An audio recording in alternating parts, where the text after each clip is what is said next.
আসসালামু আলাইকুম ভিউয়ার্স, আশা করি সবাই ভালো আছেন। আমি ইনশাআল্লাহ ভালো আছি। আজকে আমরা আলোচনা করব উচ্চ রক্তচাপ বা ব্লাড প্রেশার কি এই বিষয় নিয়ে। রক্তচাপ কি? রক্ত প্রবাহের সময় ধমনীর গায়ে যে চাপ সৃষ্টি হয় তাকেই রক্তচাপ বলে। এখন আমরা জানব উচ্চ রক্তচাপ বা হাই প্রেশার কি।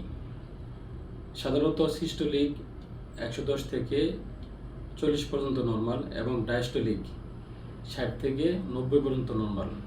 বয়স ভেদে এর তারতম্য বা পার্থক্য হতে পারে।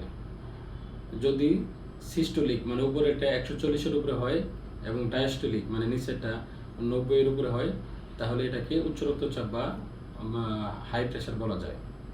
উচ্চ রক্তচাপ বা হাই প্রেশারের লক্ষণ: মাথা ও ঘাড় ব্যথা করা, বমি বমি ভাব হওয়া, মাথা ঘোরানো, চোখে ঝাপসা দেখা ও বুকে চাপ অনুভব করা।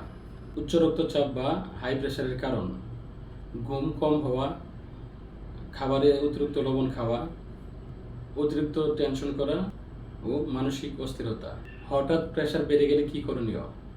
শান্ত পরিবেশে বিশ্রাম নেওয়া, মাথা ও ঘাড়ে পানি দিতে পারেন। উচ্চ রক্তচাপ বা হাই প্রেশার নিয়ন্ত্রণের জন্য কি করবেন? নিয়মিত শরীর চর্চা করবেন। ধূমপান ও মদ্যপানের অভ্যাস থাকলে তা পরিহার করতে হবে। কমপক্ষে 6 থেকে 7 ঘন্টা ঘুমাতে হবে। স্বাস্থ্যকর খাবার খাবেন এবং সবসময় দুশ্চিন্তামুক্ত থাকার জন্য চেষ্টা করবেন।